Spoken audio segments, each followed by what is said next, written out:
I request everyone to say sadhu to start the talk, please. Sadhu, sadhu, sadhu. Namo tassa bhagavato arahato samma sambuddhassa. Namo tassa bhagavato arahato samma sambuddhassa. Namo tassa bhagavato arahato samma sambuddhassa. Yato nidanang bhikkhu purisang papancha sanya sankha samuda charante. Ettache natti abhinandi tabbang abhivadi tabbang ajjosi tabbang esevanto raganusayanam esevanto patiganusayanam esevanto ditthanusayanam esevanto vichikacchanusayanam esevanto mananusayanam esevanto bhavaraganusyanam, esevanto avijjanusayanam, esevanto dandadana sattadhana kalaha viggaha vivada tuam pesunyam musavadanam, ettateke papaka kusala dhamma apariseso nirujjanti ti.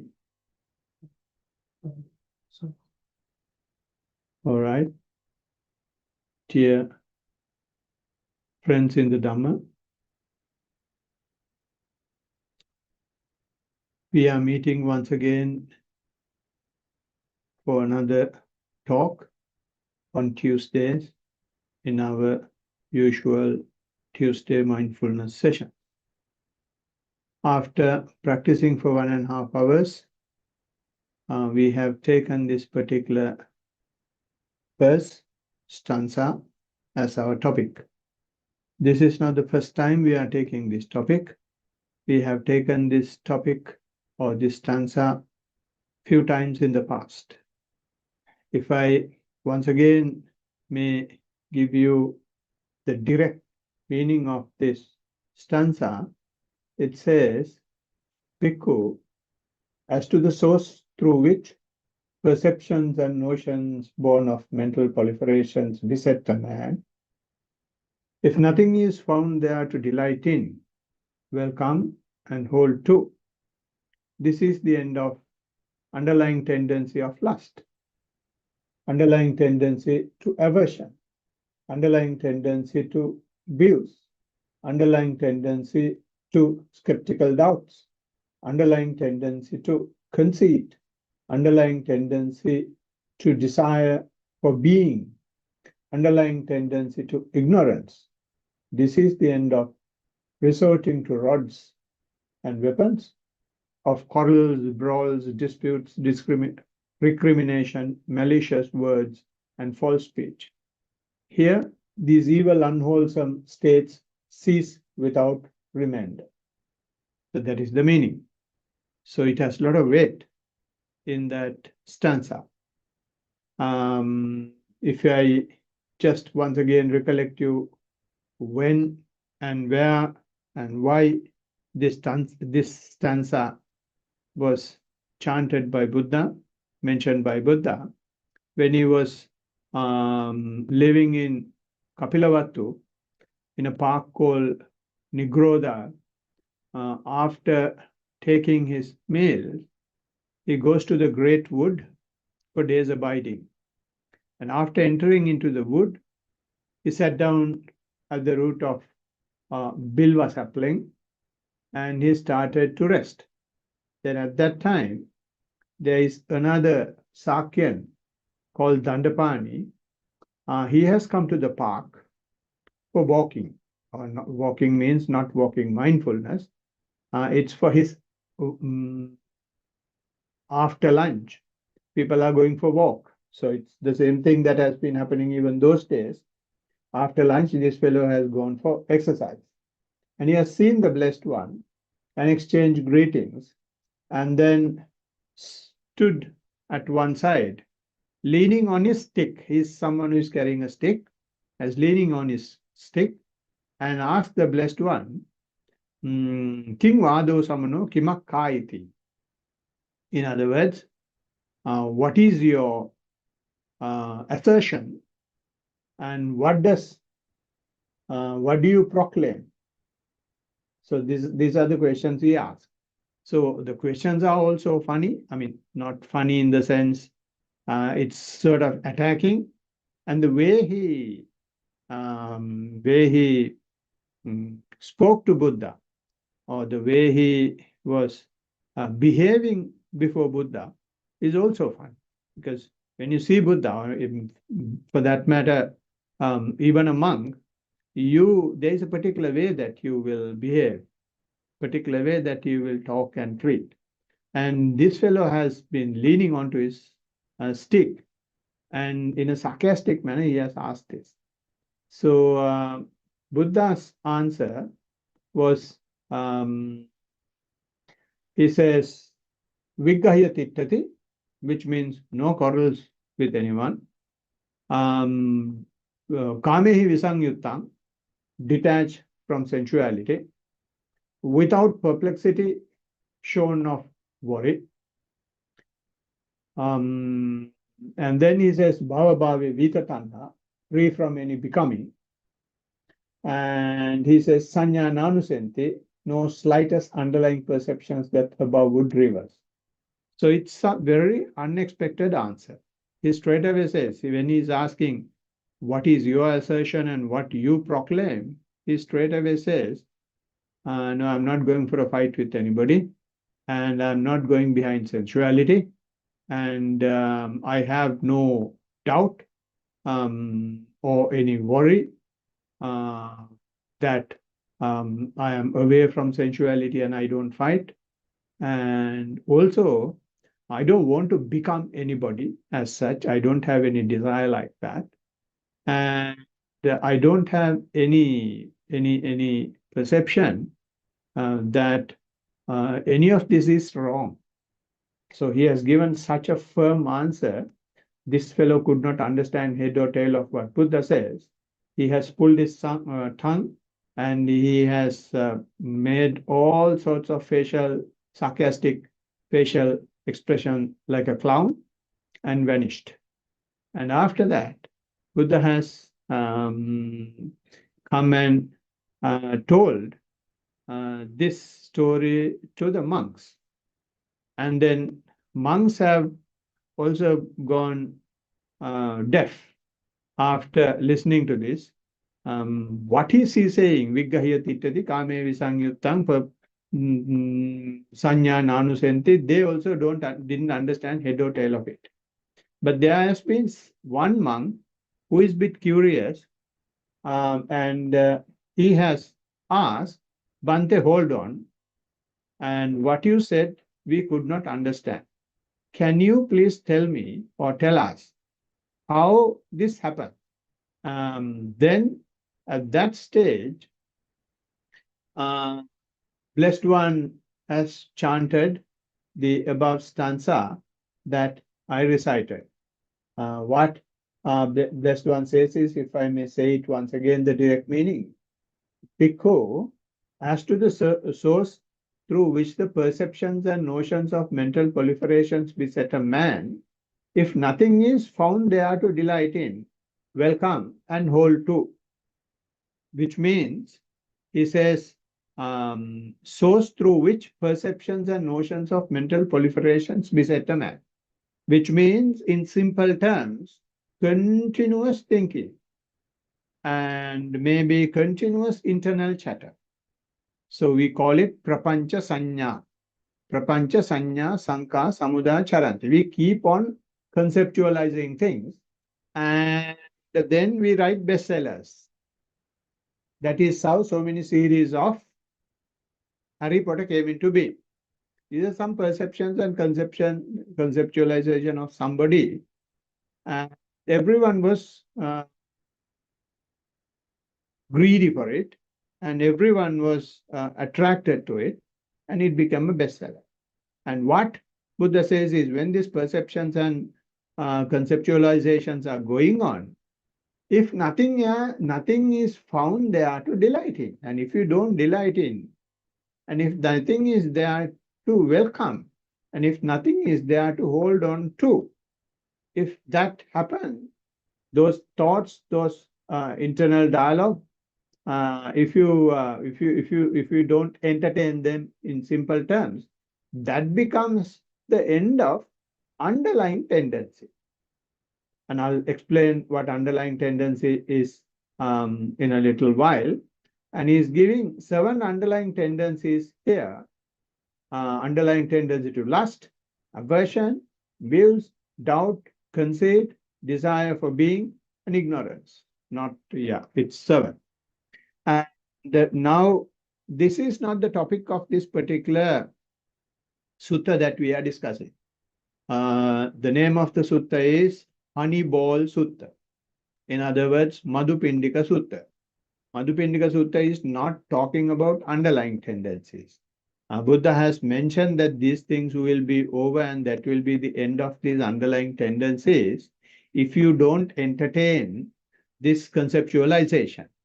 But I have taken the opportunity to explain these underlying tendencies. So if I remind you once again what underlying tendencies are, it is a very deep layer of defilement. We have defilements mainly at 3 layers. One is the transgressional defilements, which we call in Pali Vitikamakeles. And the next one is obsessional defilements, which we call Pariuttanakeles. And the next one is Anusayakeles, which is the underlying tendencies. Also, in some translations, they call it mental corruptions.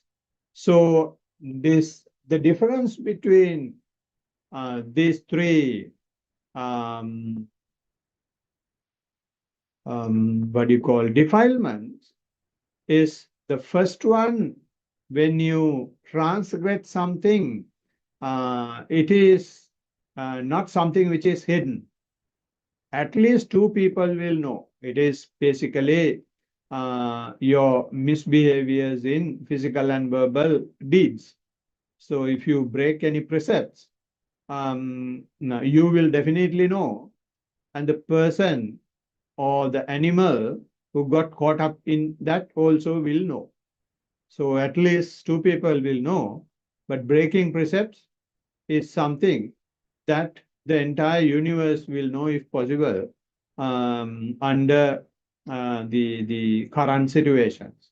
So it is not necessary for me to say about Epstein files. So like that, the whole universe will know. So those are transgressional defilements. And the obsessional defilements are those defilements only you will know. They will not happen at the layer of physical and verbal. It happens at the mental layer. So when it happens at the mental layer, outsiders will not know. Your partner will not know. Your parents will not know. The one sitting next to you won't know. But you know that you are planning a murder. You are planning a robbery. You are engaged in some sexual misconduct mentally. You know, but the other person know. Other person or other people, outsiders will not know. And they will be sitting and meditating like they have enlightened, but their mind also going in the same direction. So like that, obsessional defilements are those defilements that only the person having it will know. So they are basically the 5 hindrances. And I'm not going into detail. And the next one is these mental corruptions or underlying tendencies. There, the funny thing is, at least that person will not know that it is a defilement. It is coming as sort of what do you call? It's coming as in a perverted manner, in a deceitful manner. So you don't know that it is a defilement. When you come and tell that to the teacher, there is a possibility that teacher will pick it up because he sees that he is going in the wrong direction. It is not necessarily the teacher, But usually when you tell it to somebody else, if you have some other agenda behind what you are doing and what you are talking, other people will immediately pick up. So it's something like that, underlying tendencies. But here we are talking not in relation to general life. We are talking this in our practice, in meditation. So those underlying tendencies, in other words, perverted defilements, that comes as your friend, that comes as your close relative, to see is a great robber or a murderer. So it's such perverted nature is there in underlying tendencies. So we have discussed underlying tendencies to lust, underlying tendencies to aversion, underlying tendency to views, underlying tendency to, in the last week, skeptical doubt. So if I may give just one example to remind underlying tendency to lust and aversion in the practice, when you are doing your either walking or sitting, your mind may start to wander. So when the mind's wandering, you may think it is better to bring the attention back to the leg or to the walking, or if you are doing sitting practice, to the breath once again, mindfully. And by the look of it, yes, it is a right thing to do if you do it mindfully. But in fact, what happens is, it is in a subtle way expressing that you are hating the fact that the mind is wandering. And in a subtle way, you prefer to be with the main object.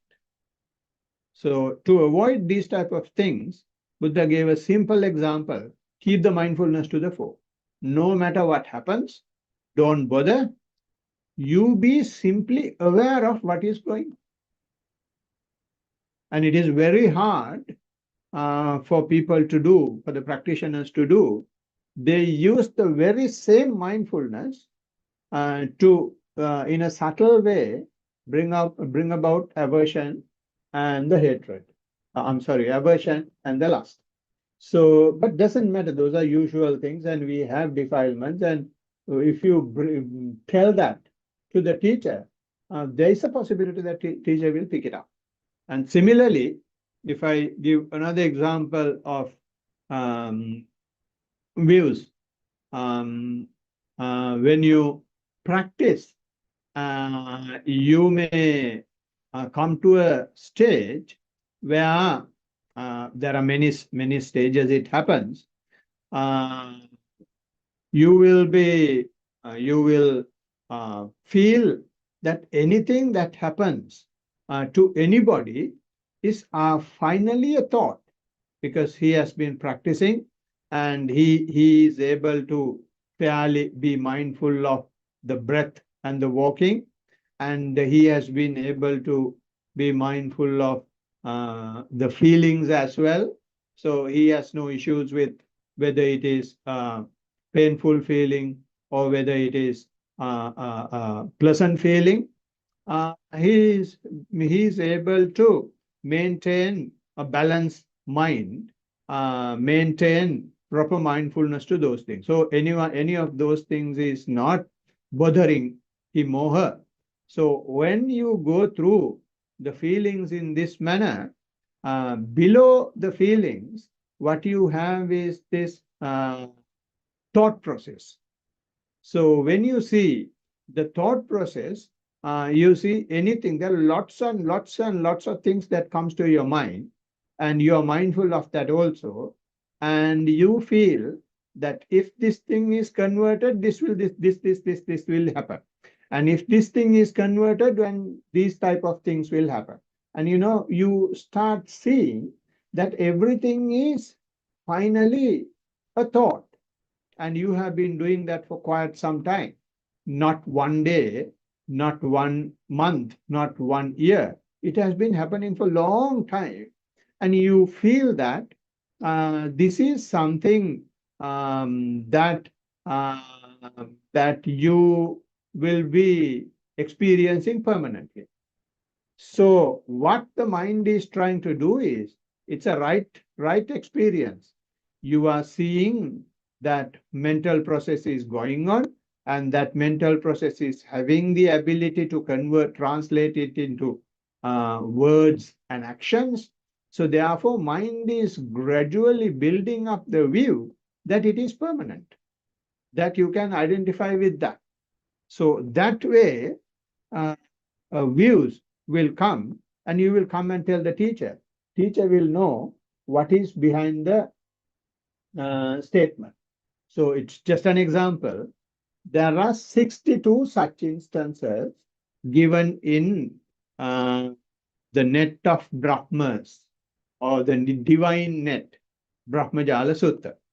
And what we discussed, yes, or not yesterday, last week, is the underlying tendency to skeptical doubts. Doubt means the absence of faith, absence of confidence. You don't have the confidence in the blessed one.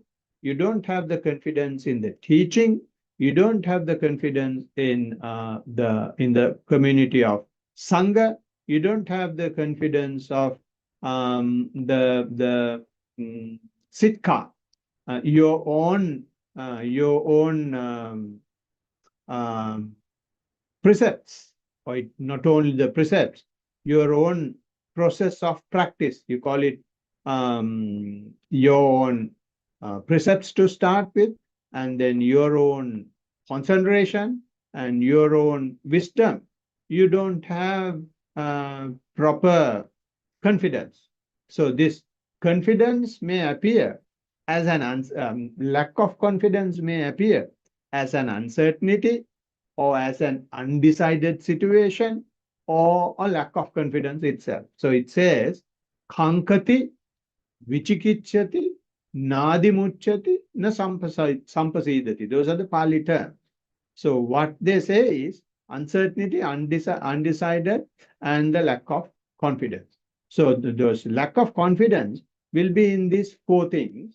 And finally, it comes to you. When it comes to Sikha, it is about you.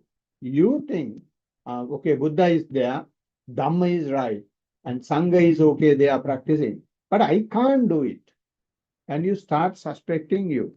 So that will not, if it is directly coming, that doesn't matter, then you will be able to straight away understand. But it will come as an underlying tendency.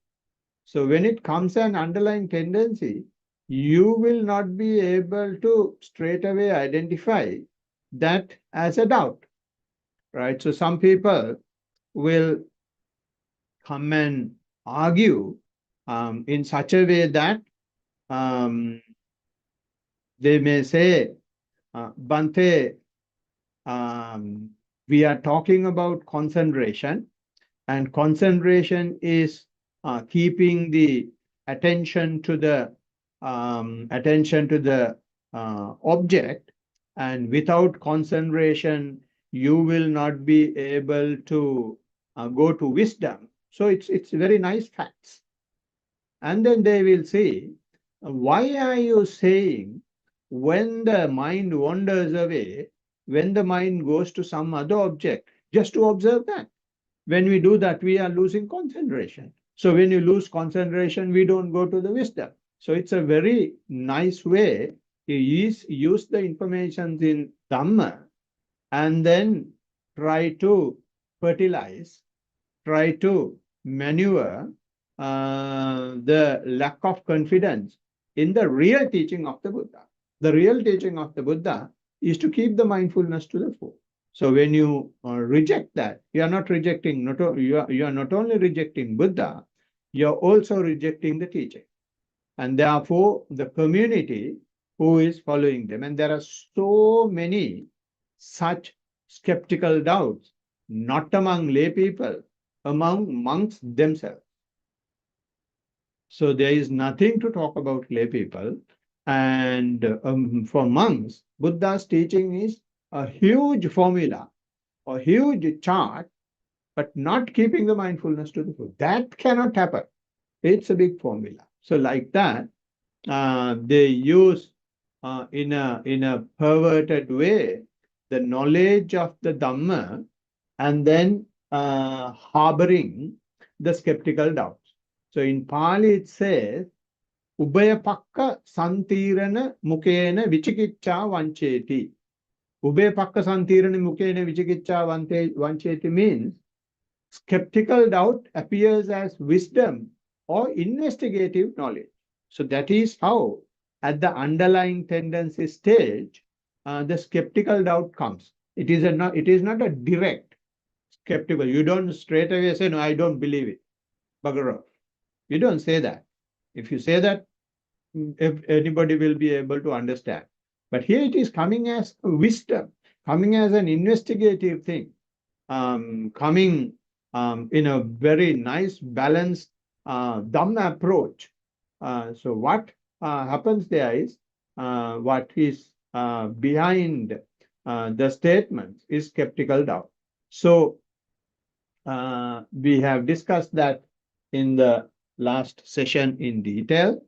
And today's topic is, I don't know how long already gone. Today's topic is Mana Anusaya. 30 minutes ago. Mana Anusaya. In other words, underlying tendency to conceit. Right? So, conceit means you compare yourself with others. Conceit appears. Conceit happens when you compare yourself with other things or other people. So mana, in Sinhala we call it manima, maninava. In English, it is more close to the comparison. So when you compare with other people, Blessed One has stated that there are three stages or three categories or three results of this comparison. And the first one is Sayyamana, Sadushamana, and Heenamana. Sayyamana means you consider yourself is better or superior. And Sadushamana means you consider yourself equal or similar or like others. Heenamana means you consider yourself low or inferior. Right? So there are, in this manner, there are three types of them. And this comparison in the practice usually appears as a knowledge.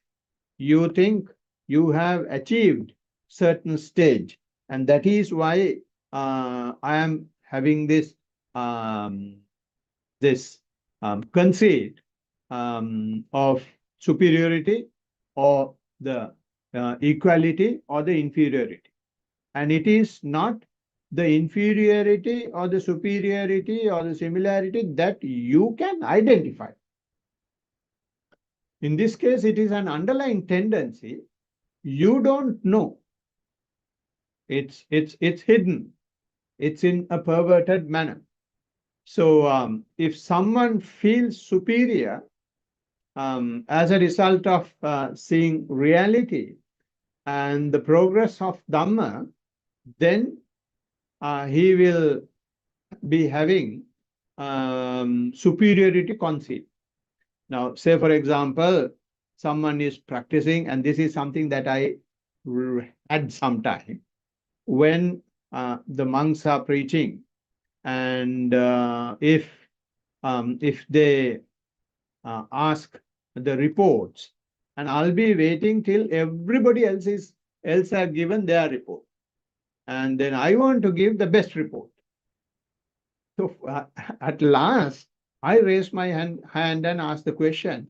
So after some time, I realized I'm doing that just to show off.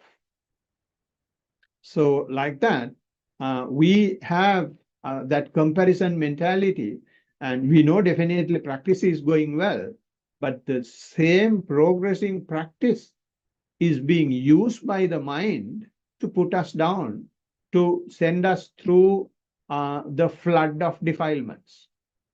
So, and that is why it says here, this happens to the practicing people. It comes with, it comes as a knowledge to the person who is practicing. So it may be sometimes you have practiced and you have received some good experience, and then you go and talk to your teacher. Teacher says, it is so good and it is happening in the right direction. Then with that, you become the king of the room. And I remember once when Lokuhamdru did the first retreat in Griffith University in Brisbane, there was one person, I'm not telling the name, and that person has been told, your practice is going well.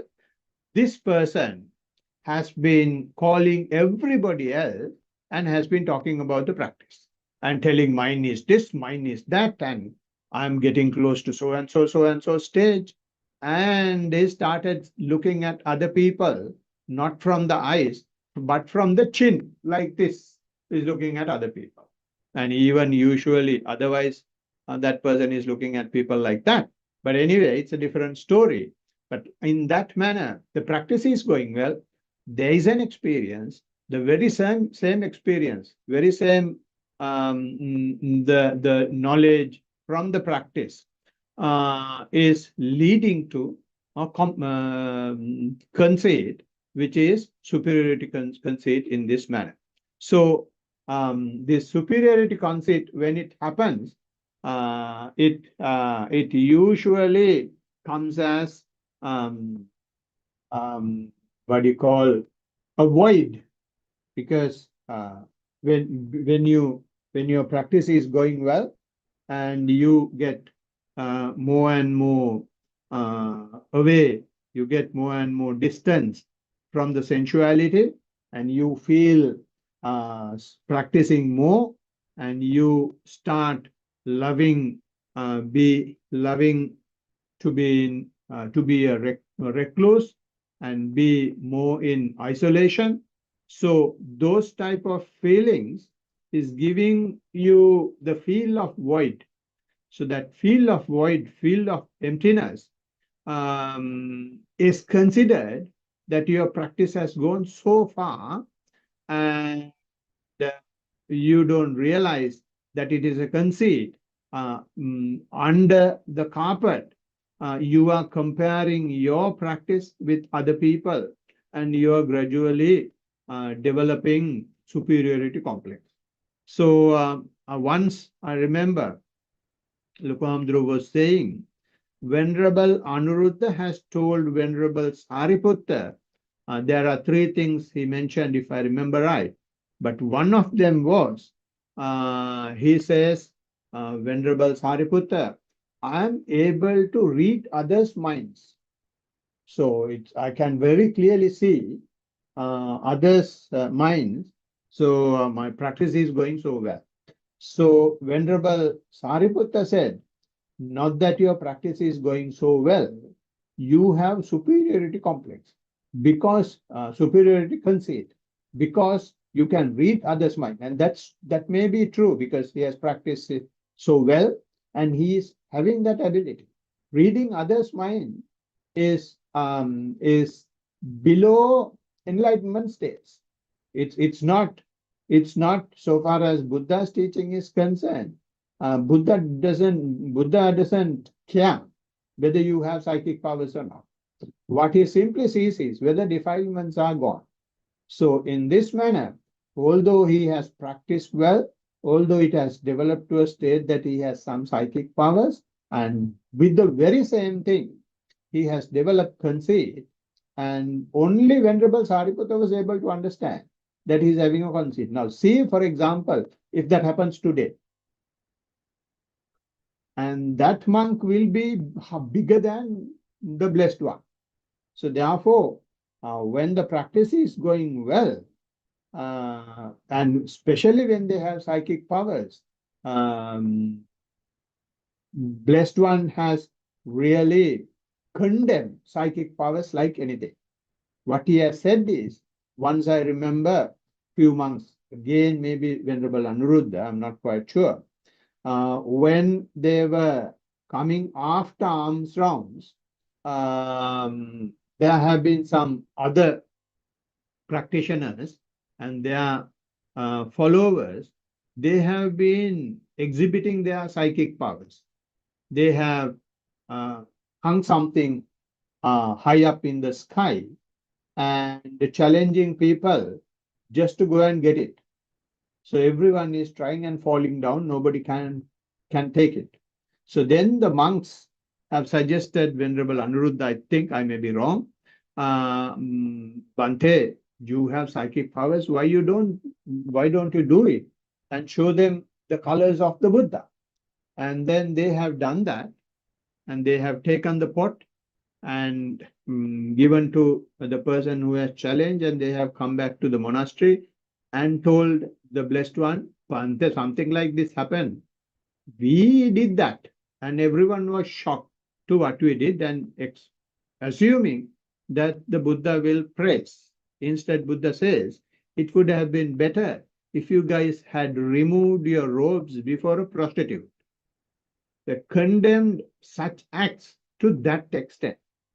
So therefore, psychic powers is giving us superiority conceit, and it is not a yardstick to measure your depreciation of the defilements. He considers that even such powers will lead to defilements only. So that is why Buddha is superior to anybody else. So therefore, if someone is having this conceit, he will not respect anybody, because he thinks he is having emptiness and he has achieved. Why should I pay respect to the others? So for that reason, to avoid conceit, Blessed One has said, even if you are 60 years old, and if you ordain after a 7-year-old Samanera, you will have to worship the 7-year-old Samanera. So those things have been done not to put people down. They have been done to help the Sangha community to get rid of their conceit, especially the superiority conceit. And also, if that particular person may be an arahant, but if the senior monk is not achieved, senior monk is younger, you still will have to worship, irrespective of your achievement. And so therefore, the conceit, something that we can't see when the practice is developing, is very serious. So therefore, if someone is having the conceit, you don't respect, and also doesn't accept that that the knowledge of other people is better. You think your knowledge is the best knowledge. So it is very hard, even for monks, even for practicing monks, to come out of these states. When I'm preaching this to you guys, I get a list of things that I am doing with such conceit mentality. So without our knowledge, they are getting gradually established in our minds. I mean, I can't say established in the mind. So when I'm reading these things and when I'm giving these talks, I feel ashamed of myself, because there are many things that I do with such conceited mentality. And I will have to admit, unfortunately. Anyway, we'll try in the future whether those things will come up. And when you have this conceit mentality, especially the superiority conceit mentality, you reject the advices that others are giving. So you lose the opportunity to have another perspective, another idea, another way of looking at Dhamma, and to see whether you have really achieved. And for such people, their clothing style, they think everything that they do are superior.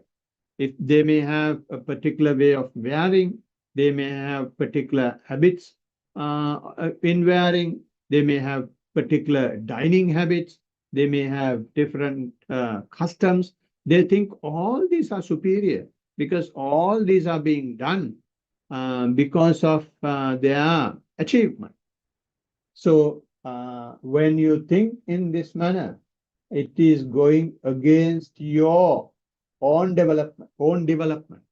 So doesn't like to correct themselves and doesn't wish to follow and follow the guidance of others, and you hinder your own progress. So this is about the Sayyamana or the superiority conceit, and Sadusamana is you consider that you are equal to others. That is also a way of comparison.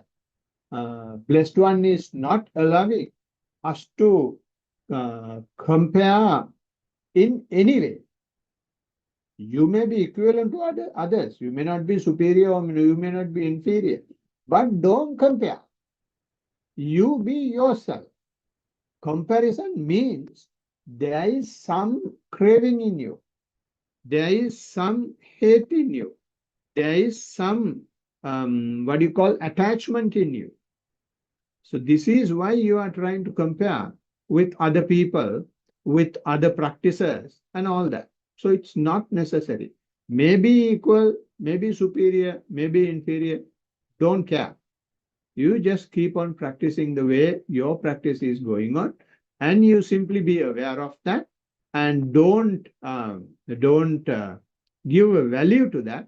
And by giving a value, you naturally take it towards the comparison state. Don't consider that developing practice as you, and you will not consider that as you only when you really become aware. And if you become aware, it is a choiceless awareness. In choiceless awareness, there is no person seeing it. And when you keep on doing it for some long time, it will gradually happen. And the next conceit is the inferiority conceit. And there what happens is you compare yourself with others and you put yourself down.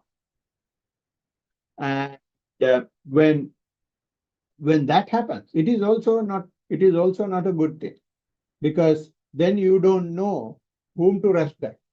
You may be respecting those who don't deserve respect, and you may be obliging to people whom you should not oblige, because you consider that everybody else is better than you, and you are although you have achieved, and because of your achievement, you think you should be too humble, and you put yourself down to the bottom. I mean, it is a bit more serious than Sayyamana, superiority conceit, because this is an achievement, and that achievement is not kept at the right place. You are again valuing that achievement. You are again comparing that with somebody.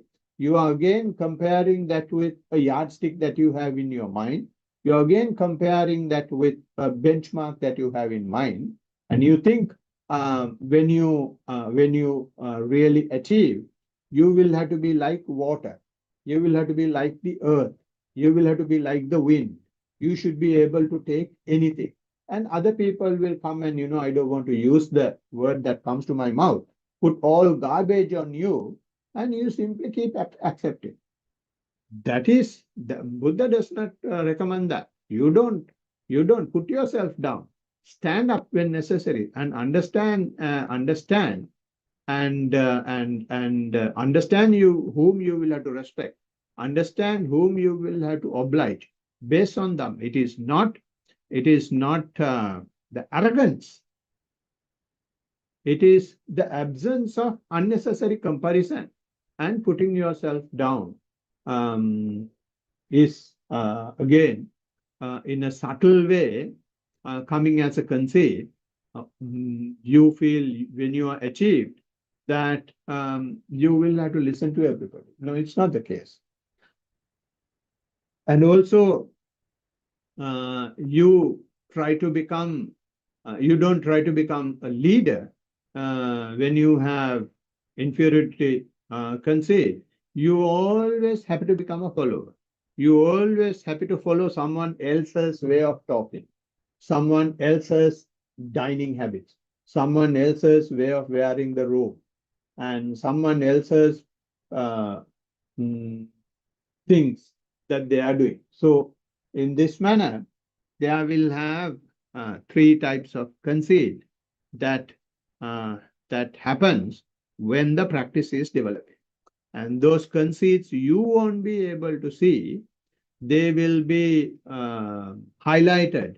They will be coming to light to the teacher when the report is being given. So there is one way the conceit will come. Conceit can come in the form of selflessness. It says, parartha kamata vanchakamana.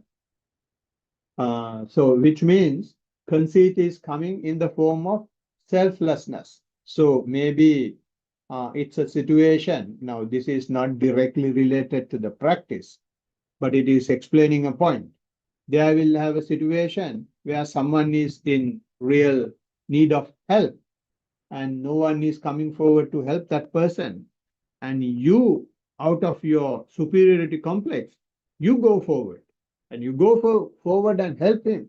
And it is very selfless thing that you must help that person. But underneath what goes is the conceit that you are trying to show, right? So therefore, in some temples, they help the monk, help the temple, and if their name is not exhibited on a plate, then big war in the temple. So like that, when you do things with conceit, they will come out in their action. They will come out in a perverted manner. And another thing that is given in the book is punya kammata vanchakaman, which means conceit coming in the form of meritorious deeds. So there is an opportunity for you to do some merit, and again, no one is coming forward, and you know it's very meritorious deed. You go and do it, and what happens is underneath there is conceit. So we can see when these wealthy people, when they offer, and recently it happened during floods in Sri Lanka, they take photos with prime minister, presidents, and ministers and put that in the newspapers. And a lot of people are putting that in social media. So it's a meritorious deed, but some conceit is being played underneath. So which we don't know. They don't know. But what is happening is conceit. And there are some people, they have donated much more that other people can think of. They are absolutely silent. Now, recently, funny thing happened. There is a lady who is donating a considerable amount of funds when we do our retreats. And her strict advice is not to tell her name. So many years we have not been doing that. This time I advise somebody, you tell her name. And then she was very upset. He said, Bante, I'm doing these things not to show off. So I have asked you in the past not to do that, and you haven't done that. Why did you do it this time? So I did it, out of compassion that she will be happier. But she has not had any expectation as such. So like that, the conceit for some people, when you do some meritorious deed, conceit may play a part. And the other thing is, it says conceit in the form of self-respect, um, which means you think other people cannot be allowed to play with me. I have my own respect. So therefore, I cannot be fooled by other people. So that sort of, feel self-respect. But underneath, what goes in is that you have comparison with other people. So therefore, these are very hard sometimes to say, should we be inferior and go down and be down to earth, or should we, take up and stand onto things? So very hard to decide where we will let fall. But all what matters is what goes in your mind. And recently something happened, and that, I will say, person kept on telling a lot of things that someone else has told about me. And it went on for about 10 minutes. I said, okay. And then he was shocked. And he said, why are you not angry? You should be angry. And that person doing such a nasty thing. And I mean, I'm not saying I don't have conceit, but I did not feel. I just said, okay. Then finally he said, okay, it's good the way you took it. But I was really furious with the way he was talking about you. So those type of things happen. And recently, after Sunday's talk, one of my friend, because we were talking about elements, and how the elements and the sensuality we were talking about. So I was giving left, right, center. And then one of my friends who was in the session, and he has not been there for long, but he has been there for 15 minutes, and he has sent me a lengthy note saying, you should not tell these type of things, and blah, blah, blah, blah, blah, blah. He has been a friend for about 40, 45 years, and he knows who I am, who I was earlier. And he had written all that. Then I said, what goes in your mind is yours, what goes in my mind is mine. That's all I said. Then he has said an even longer one, and given a lot of advices on how I should preach. Anyway, for that, I did not say anything. I just put a thumbs up and kept quiet. So like that, when we hear things, we will start comparing with other people. So this conceit will also come as humbleness. So that is basically the inferiority conceit. So like that, the conceit is coming in many forms. So when it comes in any form, it is something that creates defilement in your mind.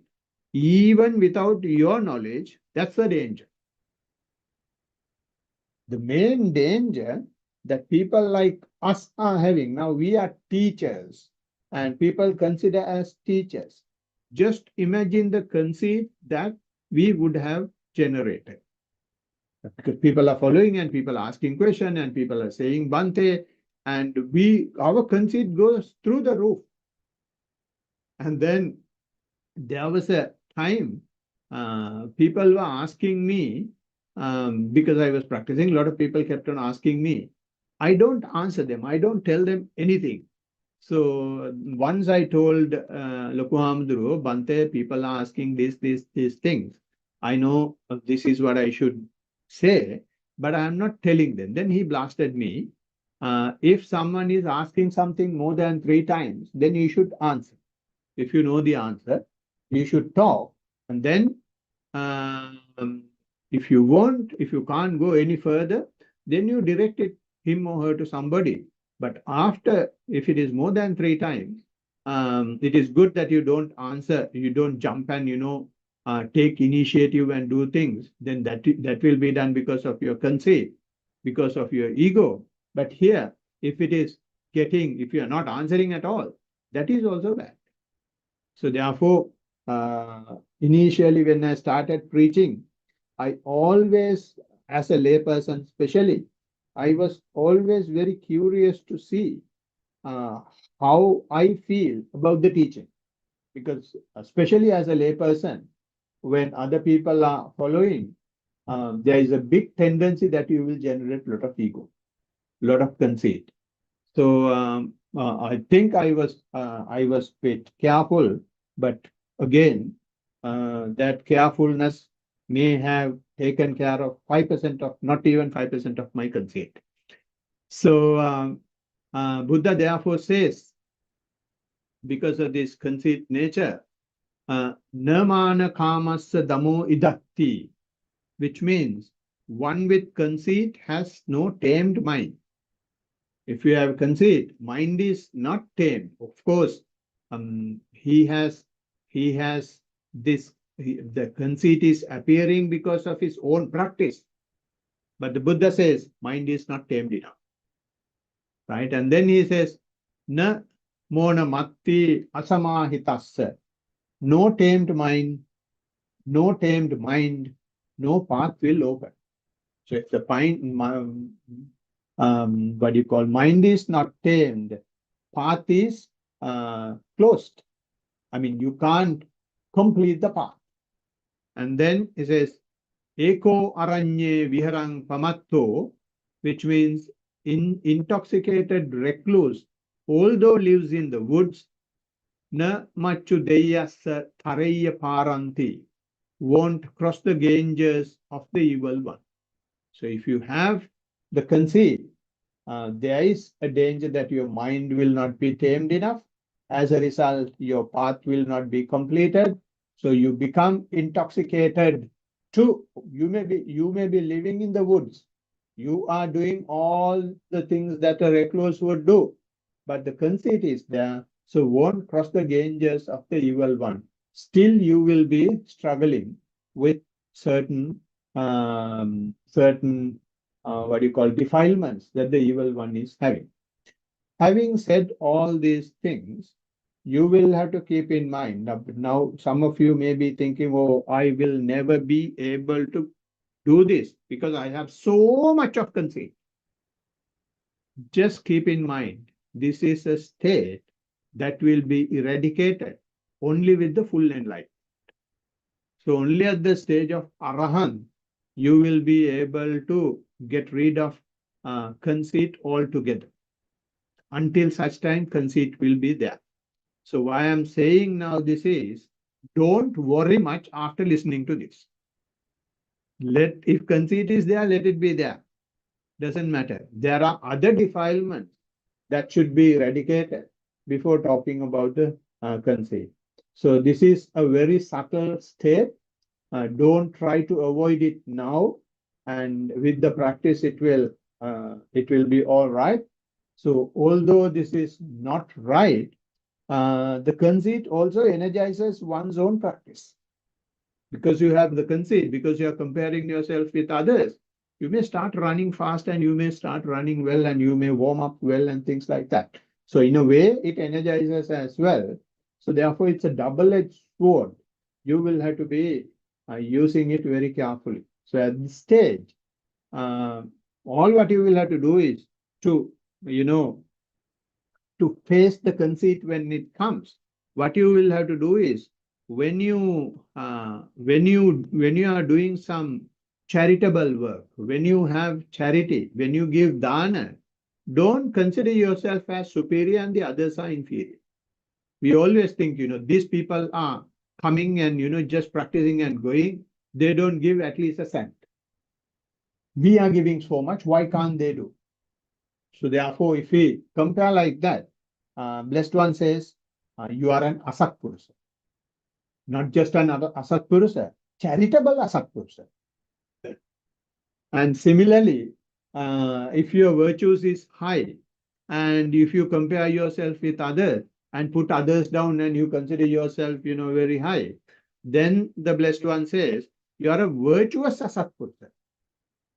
You are virtuous, but you're comparing with others. So to that extent, you are not completing you have not really taken the supremacy of the virtues itself. You have diluted because of your comparison. And similarly, concentration. Your concentration may be good, and if you are comparing with others and put others down in your mind, then it says samadhimat asatpurusa, concentrated asatpurusa. And similarly, the wisdom. So let you achieve any of those things, you do any of those things, but compare with others and don't put yourself superior and consider others superior. This is how the Buddha has expressed his loving kindness. This is how Buddha has expressed his compassion towards being. And he has not allowed any scope, any space, any room for us to have any sort of a defilements. So, so this way, Buddha cleans our mind in a way that no one of us can think of. So may this talk help you to thrive in your practice and gain a bit more attention towards how your mind has to be directed when practicing. Blessings of the Triple Gem to all of you. All right. So with that talk, we can take some time for discussion. If you have any questions, topic, suggestion, this is now the time to bring it up. Maybe relating to the practice, it may be relating to the talk, or it may be something else that you may want to ask.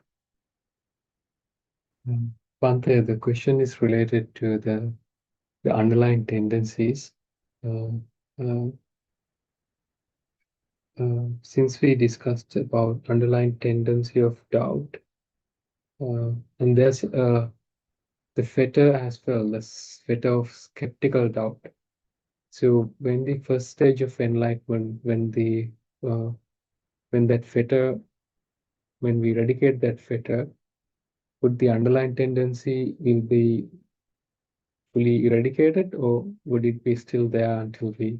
Yeah, there is a sequence in which it happens. Can you all hear me? Yes, Bhante. Yeah. So initially, Yeah. Thank you. Initially, this is a hindrance. Initially, a skeptical doubt is a hindrance. Initially, it's a hindrance.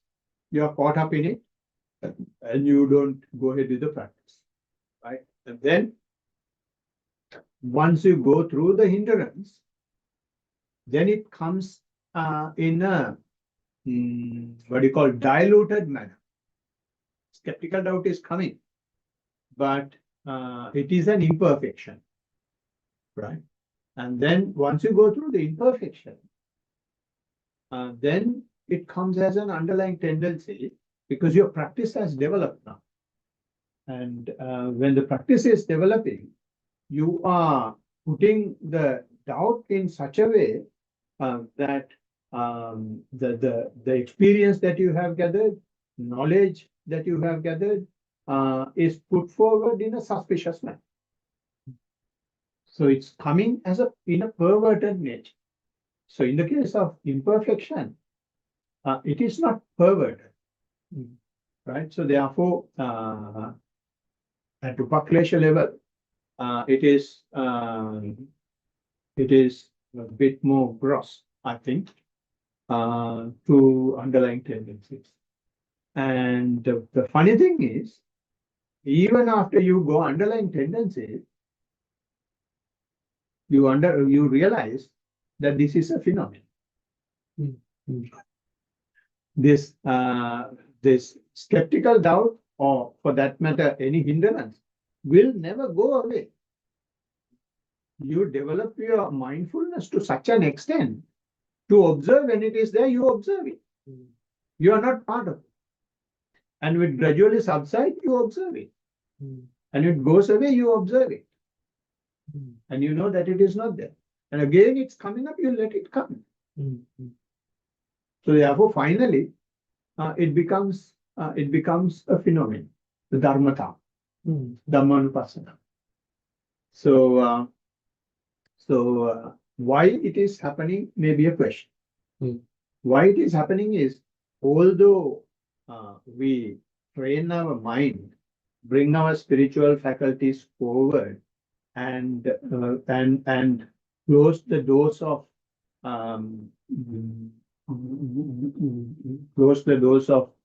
making more defilements, our mind is not giving up. Mind is always trying to make defilements and put us into the trouble, because mind knows only that. That is the only thing that we have conditioned in so many eons. But Buddha has seen another side of the brain, I should not say brain, another side of the mind. And he says, although the mind is struggling in this manner to put us to hell as much as possible, we have an escape. So therefore, finally, all these things are phenomena. Means we are not getting wet. It goes, and you take the distance, you simply observe from the shore, from the bank of the river.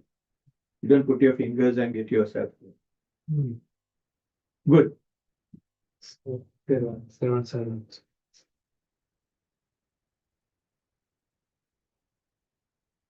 Anybody else? Yes, Ishan. Bhante, just report on the practice. In the last few days, Bhante, actually it started sometime before, and I think I may have mentioned it in one of the reports. I experienced like very pleasant feelings in the body, particularly running down, maybe from from the back, like between the shoulder blades, and it's like I feel like very pleasant sensations, and it actually runs down the entire body, and sometimes I can feel like it's like a relaxing and sometimes pulsating feeling. You feel like whatever solidness or something, it's just sort of relaxing. And I feel so. And last few days it started in the sitting posture, and now I can feel it in both I've felt it in the last couple of sessions in the standing postures as during walking as well, and while lying down, and especially in the sitting posture, sometimes like at the end of a meditation sort of thing, it's sort of very pleasurable, and I feel like waiting for a long time. And I was just wondering if I'm uh, getting attached to it, sort of thing. Should I be worried about it, or should I pay attention to it in a different way? Because sometimes now, even when I'm like walking, I think today's walking session, that feeling came, and it was stronger than actually being aware of the lifting and placing of the feet. So I was wondering, should I pay attention to that, or should I pay attention to the feet? I think you mentioned in the talk that we should just let the mind be where that sensation is, without worrying about bringing the attention back. So just wanted to get some advice about that, Bhante. Yeah, no, that is what I'm telling every day. You keep the mindfulness to the fore. So when Right. you go through the basic stages, don't go back to the basic stages again. Okay. Basic stages are there. When you drive a car, you don't drive on the first gear all the time. It is just to start and then move a bit forward to take to the second gear. And then it keeps on going and it comes to a level. And if the road is clear, you put cruise and then go. Or if when the flight is taken to the right altitude, and if there are no disturbances, no bad weather, you go on autopilot. So like that. Yes, when we talk, we always say the sole of the feet, and then you know, the shapes and manners of the inhalation and exhalation, and that is what we say. But at the same time, we say to keep the mindfulness to the fore, which means you are going through all these things. So when you go through all these things, should not bring it back. So it's a situation that you are talking about. The pleasant feeling is there, and you have this pleasant feeling basically throughout the day with any activity that you are doing. So that usually happens when the mind comes to the body, and the mind coming to the body, if you don't hate it, and if you just choicelessly observe, it can be a pleasant feeling. So when it becomes a pleasant feeling, only thing that you will have to do is you will have to be aware of it. So from what you say, you are maintaining awareness, but at the same time, mind is trying to put a skeptical doubt. So this is why you're asking. This is how it works. Now see how our mind is working since we have been talking those things today. Our mind is trying to ask whether it is right. Shouldn't I go to see the basic things, how it is lifted, how it is placed, and how the mind is trying to block the path and create some doubt, and make the mind imbalanced. So this is therefore the teaching of the blessed one is keep the mindfulness to the fore. So you are keeping the mindfulness to the fore to the extent for you to know that you see whether you are getting attached to this as well. You are not attached, but still you are able to see whether there is any motivations from the mind to get attached. So, which means you have the awareness not only to the pleasant feeling, and in any interpretation going about the pleasant feeling also is being has also come under the surveillance of the awareness.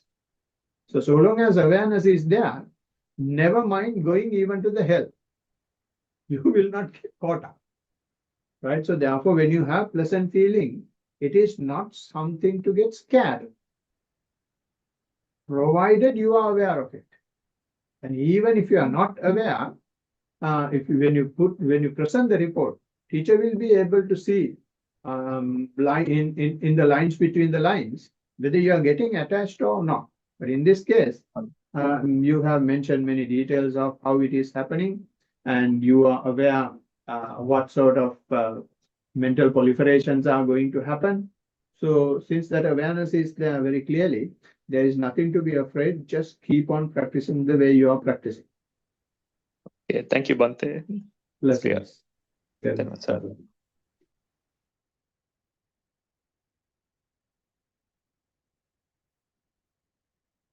Yes.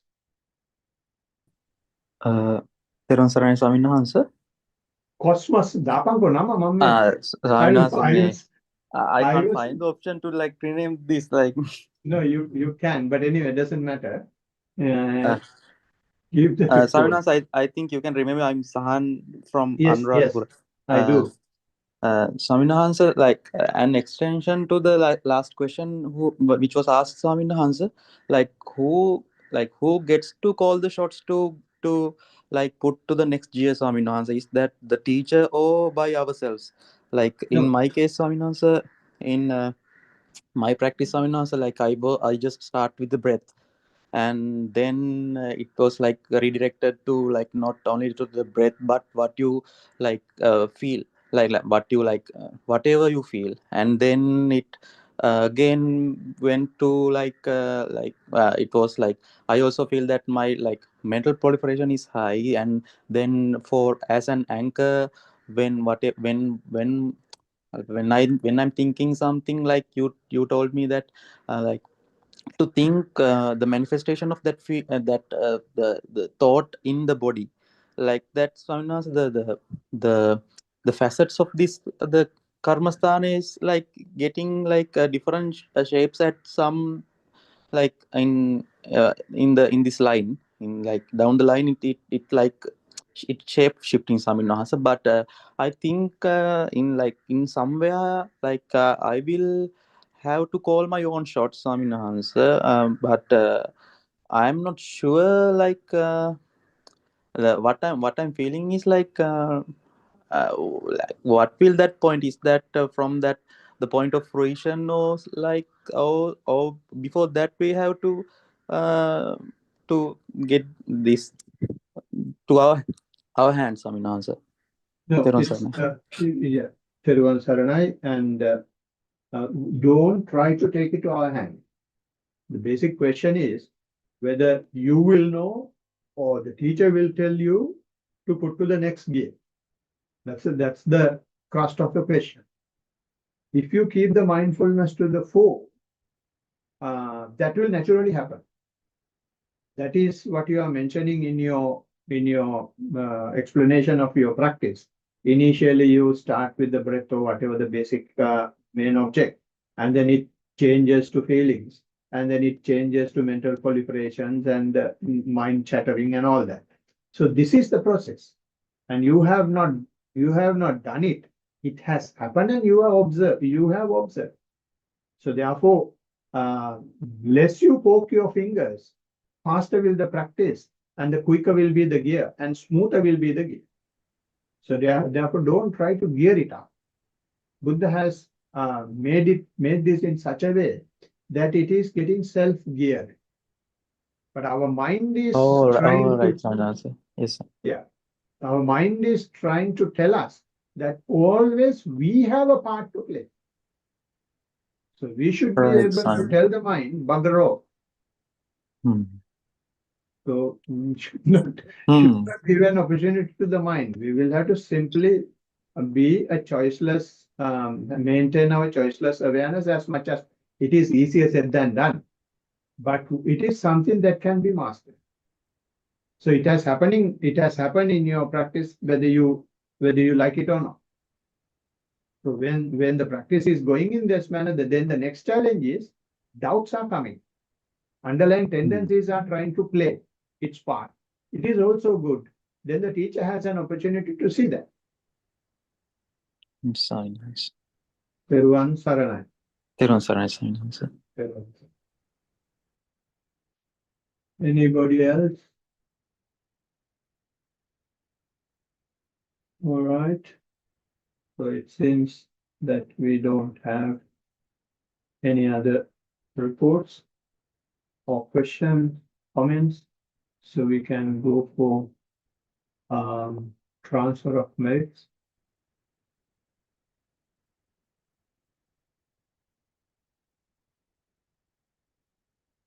Can I kindly request Chatu and Kusal today? They should have some work when they are here. So today we have practiced for 1.5 hours, and then listen to a talk, and then had a discussion about our practice. With this, we have gathered tremendous amount of positive energies. We can share these positive energies with the rest of the beings. And at the same time, may these positive energies energize you more to thrive in the practice. So with that determination in mind, can I kindly request Chatu and Kusal to chant the stanzas, traditional stanzas for transfer of merits. May all devas share this merit which you have thus accumulated for the acquisition of all kinds of happiness and prosperity. May all other beings share this merit which we have thus accumulated for the acquisition of all kinds of happiness and prosperity. May all the beings share this merit which we have thus accumulated for the acquisition of all kinds of happiness and prosperity.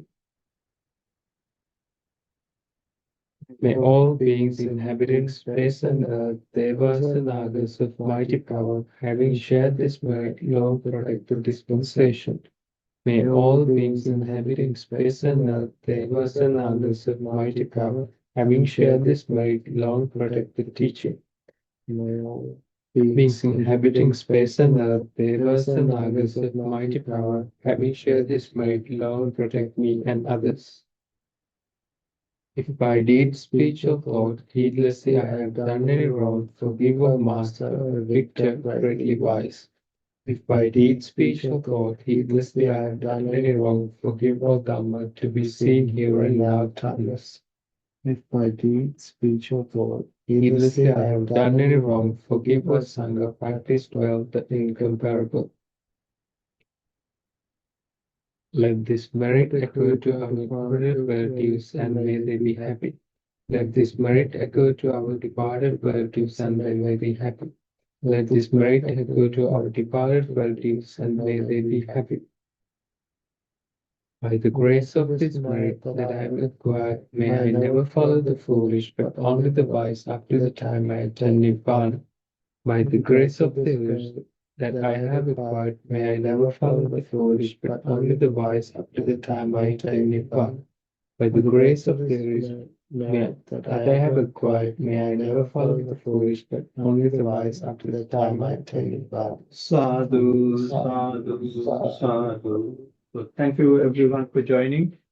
We'll see you next Tuesday. Everyone, Saran.